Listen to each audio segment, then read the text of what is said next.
Story 1. Home Alone. It was a chilly winter evening. The wind howled through the leafless trees outside the window, causing their barren branches to lash against the walls like bony fingers gently tapping the glass. Jake, a 12-year-old boy, was experiencing his first time staying home alone. His parents had an urgent matter to attend to in the suburbs and couldn't return until the next morning. They had prepared everything: food in the fridge, careful instructions to lock all doors, not to open for strangers, and to call them if anything unusual happened. Jake felt quite excited.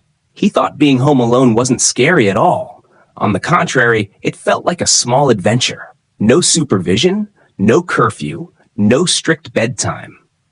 After playing video games for a while, he started feeling hungry and decided to order pizza. He called his usual place. The voice on the other end was low and unfamiliar. The man confirmed the order, then asked a question that made Jake freeze for a moment. "Are you home alone, kid?" Jake was slightly startled, but answered casually, "Yeah, I'm home. Please be quick, I'm starving." The man only responded with a faint chuckle, then hung up. At that moment, Jake didn't think much about how strange that laugh was. A dry, cold sound, like it came from a throat with no warmth. Before continuing the story, please take a moment to like and subscribe to support me in making more videos. Thank you so much. Continuing the story. About 25 minutes later, the doorbell rang. Jake looked through the peephole and saw a man wearing a thick coat and a cap, holding a pizza box. He stood in the shadows of the porch light, his face obscured. Jake cracked the door open, quickly took the box, and handed over the money. The delivery man stared at him for a moment, his eyes dark and strange, then walked away without saying a word. Jake closed the door, feeling a chill at the back of his neck. He turned on the TV and ate while watching cartoons to shake off the uneasy feeling. But around 10 p.m., while brushing his teeth before bed, he heard a knock at the door.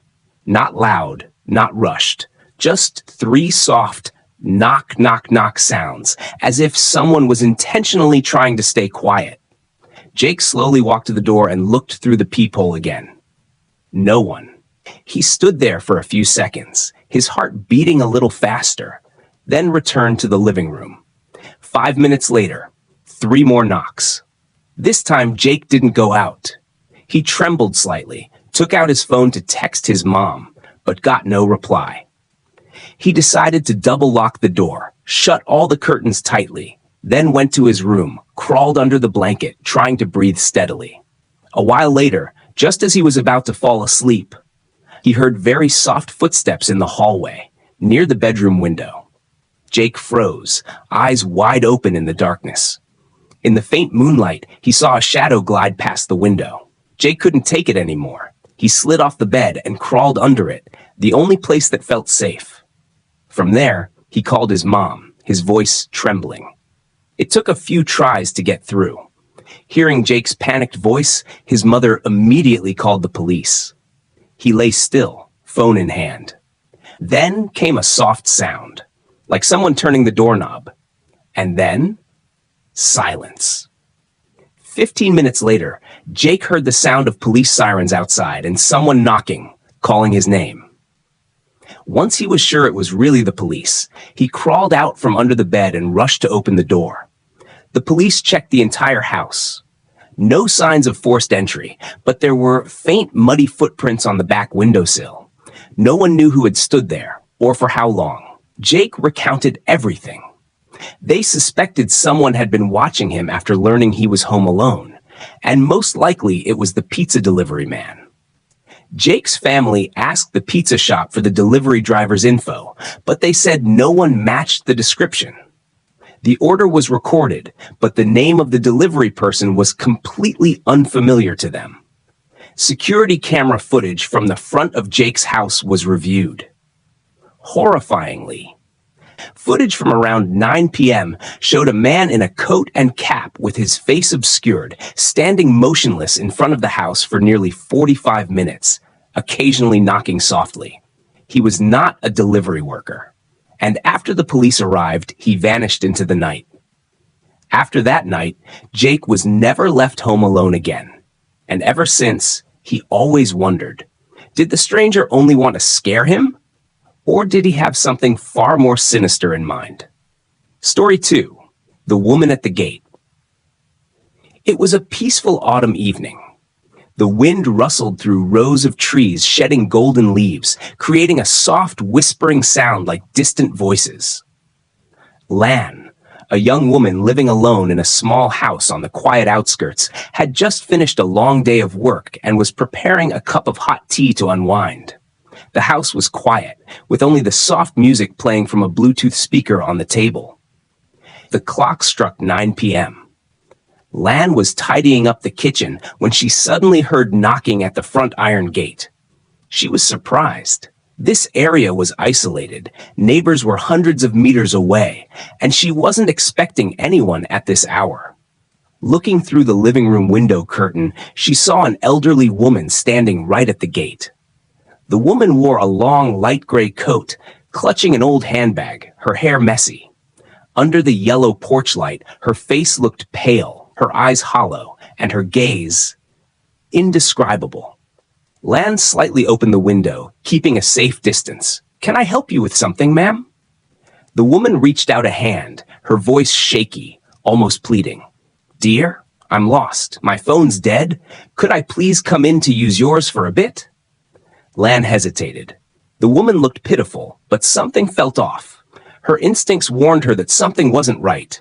She replied gently, "Please wait a moment. I'll call someone for you." "No, just let me in." "Just for a moment," the woman interrupted, her tone more urgent. "It's cold out here. Please open the door. I'll just sit near the entrance, I swear." Before continuing the story, please take a moment to like and subscribe to support me in making more videos. Thank you so much. Continuing the story. Lan began to feel scared. The woman's desperate appearance no longer seemed innocent. It hinted at something more disturbing. Lan stepped back, locked the door bolt, then used her phone to call the police, reporting a suspicious stranger at her front gate.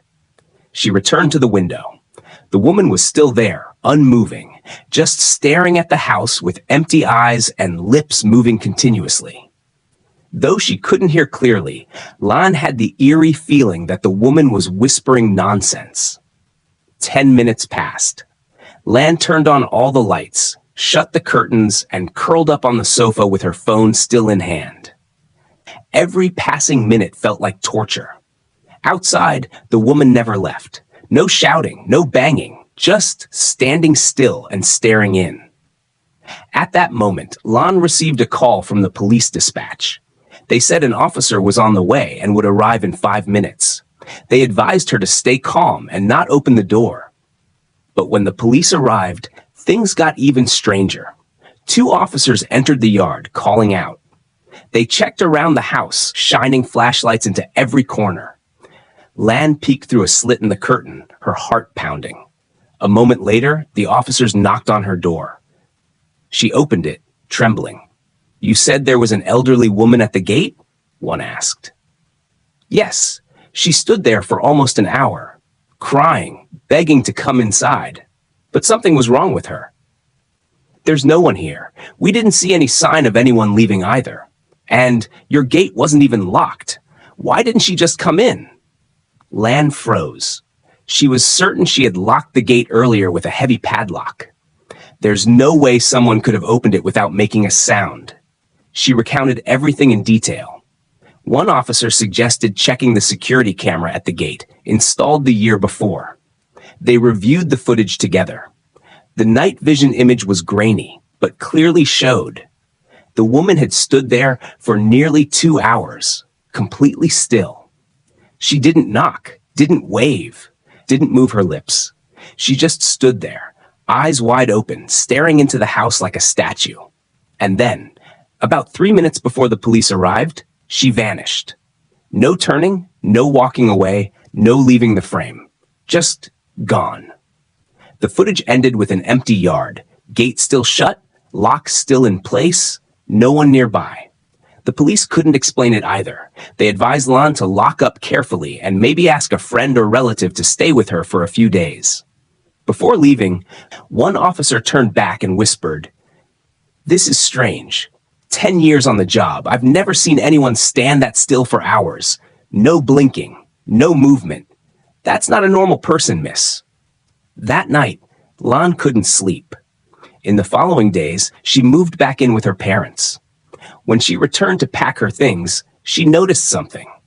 On the ground where the woman had stood, there were still two faint barefoot prints, facing straight toward the house. Story 3. The Midnight Knocking. Tuan lived alone on the 7th floor of a city center apartment building. A quiet, reclusive man, he worked freelance from home and barely interacted with anyone in the building. His life was steady, uneventful, until the first strange night. It was around 12:30 a.m. He had just finished watching a movie and was getting ready for bed when he heard a soft knocking at the door, gentle and rhythmic, as if someone was lightly tapping with the tips of their fingers on the wooden surface. Knock, knock, knock. Tuan froze. The knocks weren't loud, but in the silence of the night they made his skin crawl. He walked slowly to the door and looked through the peephole. No one. He flipped the hallway light switch from inside, opened the door, and glanced left, then right, then down. The hallway was empty. Not a soul. A faint draft passed through the window at the far end, carrying a distant, hollow howling sound. Tuan shrugged, convincing himself he must have misheard, or maybe someone had knocked on the wrong door. He closed the door and went to sleep.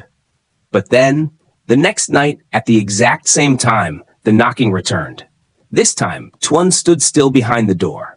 He didn't turn on the light, didn't make a sound, just watched intently through the peephole. Again, no one. The hallway was pitch dark, lit only by the faint emergency light at the far end. But the knocking still continued, unmistakably coming from the very door he stood against. Before continuing the story, please take a moment to like and subscribe to support the channel and help me make more creepy videos. Thank you so much. Continuing the story. A chill ran down Tuan's spine. His hand, resting on the doorknob, began to tremble. He backed away and called down to the front desk. But the night guard insisted that no one had gone up to the 7th floor around that time, and the hallway cameras didn't pick up any movement. Tuan started losing sleep. He grew wary, setting up his phone to record video facing the door every night. But every morning, when he checked the footage, there was nothing unusual, only the faint, eerie knocking echoing in silence. Everything escalated on the 5th night. As usual, the knocking came. But this time, Tuan didn't check the peephole. He just stood in the darkness, holding his breath. The knocking stopped. Then, after a few seconds, it resumed. This time louder. And then a whisper, right next to the door. "Open up." Tuan jolted upright and rushed to the peephole, eyes wide. His heart nearly stopped. Standing outside was himself, an exact replica. Same messy hair, same eyes, same pajamas. The other Tuan stared directly into the peephole, as if he knew someone was watching. He smiled. A twisted, unnatural smile, frozen, like it had been forced onto his face. His lips moved. "I'm cold. Let me in." Tuan couldn't breathe. His hands trembled as he slowly backed away. The figure outside didn't move, just stood there, staring through the door, like a reflection from a dream-twisted mirror. He didn't open the door, didn't sleep, just curled up in a corner of his apartment all night. At sunrise, only when the light poured in through the windows did he dare open the door. What he saw haunted him. Stretching from his front door all the way to the elevator were muddy, barefoot prints, overlapping, scattered, like someone had paced outside his apartment for hours. The footprints were large, exactly his size, yet he hadn't stepped outside at all. Tuan immediately checked the security camera footage again, and this time he saw something the cameras hadn't picked up before. At the exact time the knocking occurred, the footage glitched. The screen flickered for a few seconds, then returned to normal. No figure appeared, yet the footprints showed up immediately afterward. He reported everything to building management. They suggested it could be a camera malfunction, or someone playing an elaborate prank. But no one could explain how the muddy footprints matched his exactly, or why the knocking occurred precisely at 12:30 every night.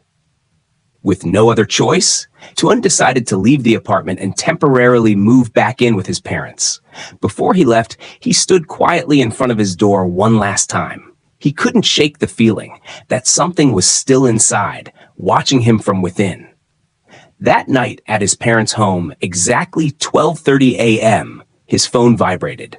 A video call from his own number. He didn't answer. The screen simply displayed one message: "Open up, I'm back." Conclusion. 3 seemingly simple stories. A boy home alone, a woman standing at a gate at night, or harmless knocking, each reveal a chilling truth.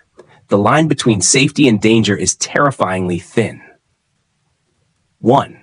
In Home Alone, the fear comes not just from a stranger, but from the feeling of being watched, targeted, and the haunting question: how did the pizza man know the boy was alone? 2. In The Woman at the Gate, the terror isn't in a direct attack, but in her presence, unmoving, persistent, like a spirit trying to invade. That sense of something forcing its way into your space without explanation is what gnaws at the mind. 3.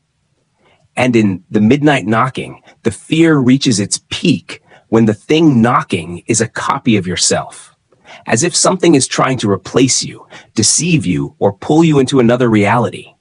The true horror isn't just someone at the door, but realizing you can no longer trust your own eyes, or even yourself.